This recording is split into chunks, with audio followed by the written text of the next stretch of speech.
자, 오늘 이제 어떤 내용을 했냐면 등기필 정보부터 마무리 지을게요. 등기필 정보는 신청 시와 완료 시를 구분해야 된다는 거. 항상 등기필 정보가 나오면 마지막 소수루가 제공으로 끝나는지 통지로 끝나는지를 확인하고, 제공으로 끝나면 등기 신청 시를 기준으로 한다. 통지로 끝나면 완료 시를 기준으로 한다. 그러면 제공으로 끝났을 때는 공동 신청일 때는 의무자껏 제공하고 단독일 때는 제공하지 않는다. 다만 공동으로 가야 될 때는 의무자껏 제공을 해야 되는데, 의무자가 등기필 정보를 분실, 멸시를 하게 되면 절대 재교부는 되지 아니하고요.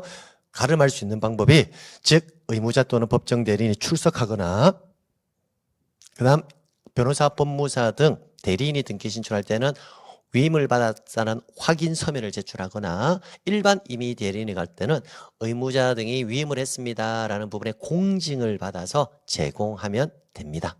자, 그 다음 등기가 완료되었을 때는 통지라는 표현을 쓰는데요.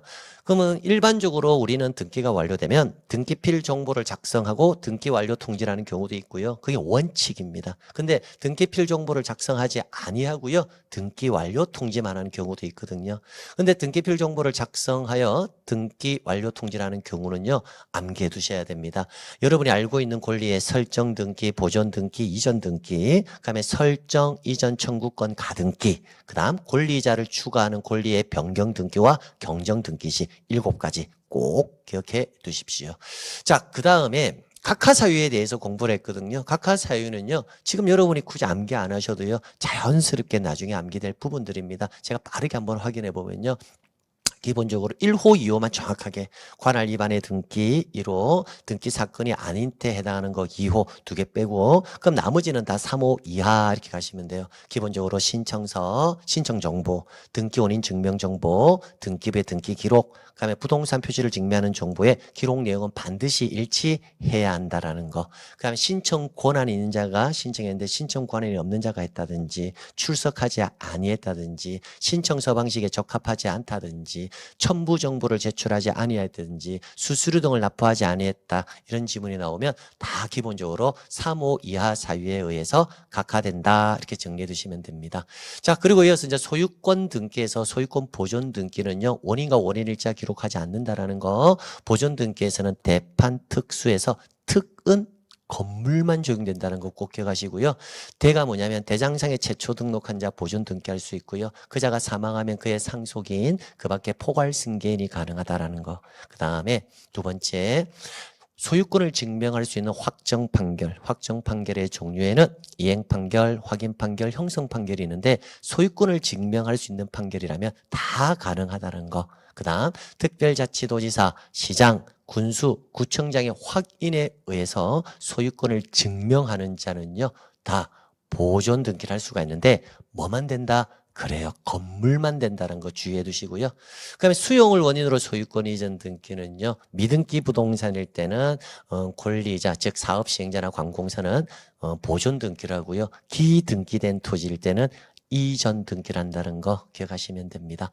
자, 그리고 나서 이제 소유권 이전 등기로 넘어오면요, 소유권 일부 이전 등기다라는 말은 소유 지분 이전 등기를 의미한다는 거. 지분은, 이전할 지분을 반드시 기록해야 한다는 거 기억해 두시고요.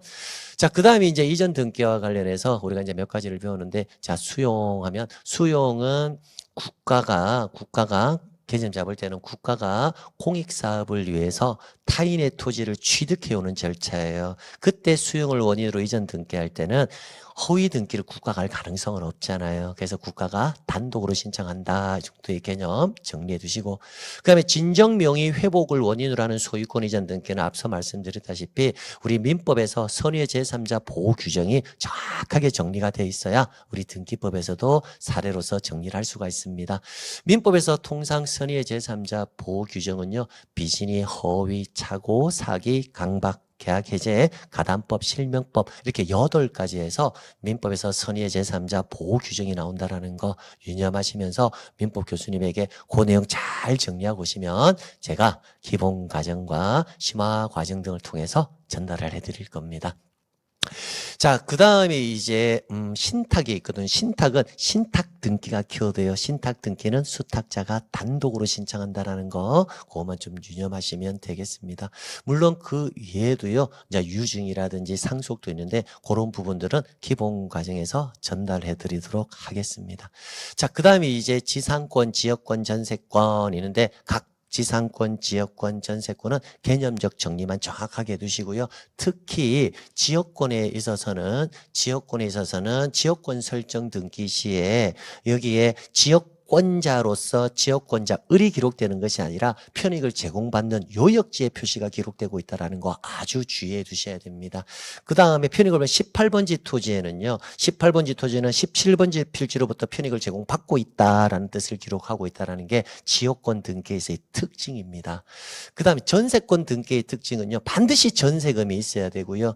그 다음 전세권자가 그 부동산의 용도를 스스로 결정할 수가 없다라는 거, 반드시 용도에 맞게만 사용 수익할 수 있다는 거 좀 주의하시면 되겠습니다.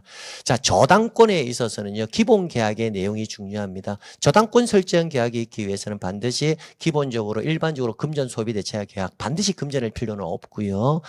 금전 소비 대차 계약이 이루어지고 담보를 제공하는 계약이 이루어진다는 거, 이 두 가지 좀 구별해 두시고요.